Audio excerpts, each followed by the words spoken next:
schéma d'inverseur de source pour groupe électrogène, aussi appelé ATS, pour Automatic Transfer Switch, représente le câblage et la logique qui permettent de basculer automatiquement, ou manuellement, l'alimentation d'une installation entre le réseau public et le groupe électrogène. Passons en revue les principes de conception. Premièrement, les éléments principaux du schéma. La source 1, le réseau public. La source 2, le groupe électrogène.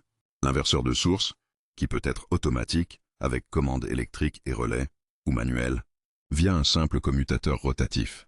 Le tableau général basse tension, qui protège et distribue l'énergie vers les circuits. Et enfin, la charge, c'est-à-dire l'installation ou le bâtiment à alimenter. Deuxième point, la logique de fonctionnement.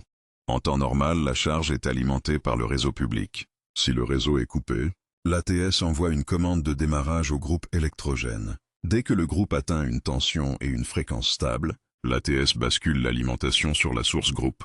Lorsque le secteur revient, l'ATS transfère à nouveau la charge vers le réseau, maintient le groupe en marche quelques secondes pour le refroidissement, puis l'arrête. Troisième point, le schéma simplifié. Imaginez un disjoncteur Q1 sur la ligne venant du réseau, un disjoncteur Q2 sur la ligne venant du groupe. Et entre les deux, l'inverseur de source qui dirige l'énergie vers le tableau général et les charges. Quatrième point, le schéma de commande d'un ATS automatique. Un relais de surveillance secteur détecte la coupure ou la baisse de tension. Un module de commande envoie l'ordre de démarrage au groupe. Des contacteurs, électromécaniques ou un inverseur, motorisés assurent la commutation entre les deux sources. Enfin, des disjoncteurs magnétothermiques et différentiels protègent toute l'installation. Cinquième et dernier point, les précautions techniques. Le verrouillage mécanique ou électrique est obligatoire pour éviter que les deux sources soient en parallèle. Le calibre des contacteurs et des disjoncteurs doit correspondre à la puissance de l'installation. Respecter la norme IEC 6947-6.1 pour les appareils de commutation automatique.